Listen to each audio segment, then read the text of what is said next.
Hello student, मैं doctor Sudha Saxena, assistant professor of political science from Maheshwari girls PG college. Hello student, पिछले lecture series में हमने British संविधान की साइलेंट फीचर्स या ब्रिटिश संविधान की विशेषताओं का अध्ययन किया था।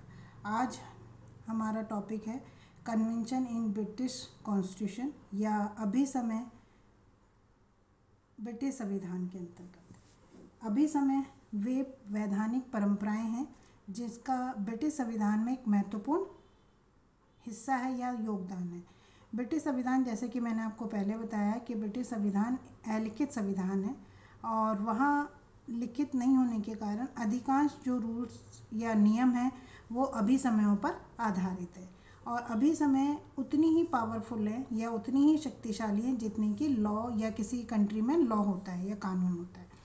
इन अभी समयों को वैधानिक परंपराएं भी नाम दिया जाता है, यानी कि ऐसी परंपराएं जिनका पालन लगातार शासन अधिकारियों के द्वारा उनका पालन किया जाता रहा है। तो ब्रिटिश संविधान का अधिकांश भाग परंपराओं पर आधारित है जिनका पालन कानून के समान किया जाता है। अतः इनका स्रोत संसद की कानून निर्मात्री शक्ति न होकर प्रथाएं होती हैं। इसका मतलब यह है कि ये जो निर्मित होते हैं वो संसद के द्वारा निर्मित ना होकर परंपराओं द्वारा बनाए जाते हैं। जब ये परंपराएं धीरे धीरे प्रयोग में आते आते अपनी उपयोगिता के आधार पर प्रशासन में स्थायित्व प्राप्त कर लेती हैं, तभी उनका रूप अभी समय का हो जाता है, जिनका पालन लोकमत, पारस्परिक सहमति और उपयोगिता के कारण होता है। प्रोफेसर डाइसी का मत है कि अभी समय संविधान संबंधी नैतिकता के आदेश हैं, यानी कि डाइसी बताता है कि अभी समय क्या है, संविधान के अंतर्गत नैतिकता के आदेश हैं। ठीक है। अब अगर हम ये देखें कि अभी समय और कानून में क्या अंतर होता है। अभी समय और कानून में जब हम अंतर का अध्ययन करते हैं तो हमें कुछ रूप में दिखाई देता है। जैसे पहला है रूप के आधार पर, यानी कि इसका जो स्ट्रक्चर है उसके बेस पर, क्योंकि कानून जो होते हैं वो लिखित रूप में होते हैं और अभी समय है वो लिखित न होकर अलिखित रूप में पाए जाते हैं। निश्चितता के आधार पर, सेकंड अंतर क्या देखते हैं, निश्चितता के आधार पर, यानी कि कौन से फिक्स हैं।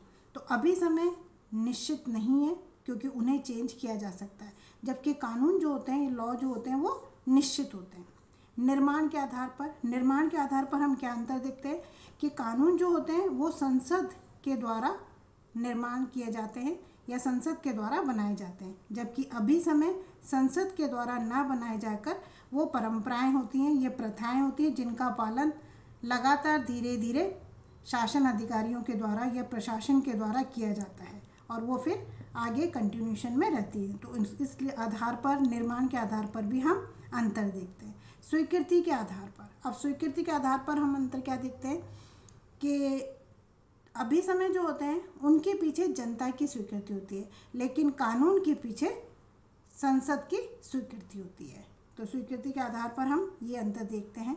तो अभी समय में अंतर का अध्ययन करने के बाद अब हम देखते हैं कि अभी समय कौन कौन से हैं। तो ब्रिटिश संविधान में कुछ अभी समय हैं जो कि राजपद से संबंधित हैं, यानी कि राजा से संबंधित हैं। जैसे कि राजा प्रधानमंत्री किसको बनाएगा, ये एक है कि बहुमत दल के नेता को वो प्रधानमंत्री बनाता है। तो ये भी एक अभी समय है, वहाँ लॉ नहीं है। जैसे इंडिया के अंदर तो ये तो चीज़ प्रधानमंत्री जो है वो बहुमत दल का नेता बनाया जाता है, इंडिया में ये एक कानून है, लेकिन ब्रिटेन में ये एक अभी समय है। ऐसे ही मंत्रिमंडल से संबंधित, यानी कि मंत्रिमंडल के बारे में भी कुछ ऐसे अभी समय हैं जो कि ब्रिटिश कॉन्स्टिट्यूशन में हमें दिखाई देते हैं। तो मंत्रिमंडल के बारे में क्या है कि मंत्रिमंडल का जो निर्माण होता है वो संसद के लोक सदन के द्वारा या लोक सदन के सदस्यों के द्वारा ही इसका निर्माण किया जाता है और मंत्रिमंडल में जितने भी सदस्य होते हैं वो ज़्यादातर बहुमत दल के ही सदस्य होते हैं। ये भी एक अभी समय है। मंत्रिमंडल की नियुक्ति सम्राट के द्वारा की जाएगी, ये भी एक अभी समय है। तो इस तरह से कुछ वहाँ नियम जो हैं वो अभी समय पर आधारित है। तीसरा हम देखते हैं कि विधायी प्रक्रिया या संसद से संबंधित अभी समय। कुछ ऐसे भी नियम हैं जो कि संसद से संबंधित हैं लेकिन वो लॉ नहीं है, वो क्या है, कन्वेंशन या अभी समय है। जैसे फॉर एग्जांपल फर्स्ट है कि एक साल के अंदर अंदर संसद का एक अधिवेशन या एक सेशन होना आवश्यक है। ये एक अभिसमय है। इसी तरह से दूसरा हम देखते हैं संसद के बारे में कि संसद की अध्यक्षता वहाँ स्पीकर के द्वारा की जाती है और स्पीकर जो है वो पॉलिटिकल पार्टी से रिलेटेड नहीं होता है। ये भी एक वहाँ कन्वेंशन है। इस तरह से कुछ कन्वेंशंस या अभिसमय वहाँ व्यवस्थापिका या संसद से संबंधित हैं, कुछ मंत्रिमंडल से संबंधित हैं और कुछ राजपद से संबंधित हैं, लेकिन ये लॉ के नहीं कहे जाते हैं, ये अभिसमय कहे जाते हैं। फिर हम देखते हैं कि अभिसमय का पालन क्यों किया जाता है। आज का मतलब ये है कि अभिसमय के पीछे कानूनी शक्ति नहीं है, लेकिन फिर भी ब्रिटिश शासन अधिकारियों के द्वारा या ब्रिटेन में जो राजनीतिक दल है उनके द्वारा इन कन्वेंशन या अभिसमयों का पालन लगातार बिना इनका उल्लंघन किए किया जाता है। तो ऐसे क्या कारण है? उन कारणों में हम देखते हैं, पहला उपयोगिता, यानी कि वो ऐसी परंपराएं हैं, ऐसी प्रथाएं हैं जो कि शासन के लिए उपयोगी है और उपयोगी होने के कारण हर पॉलिटिकल पार्टीज़ के द्वारा उनका पालन किया जाता है।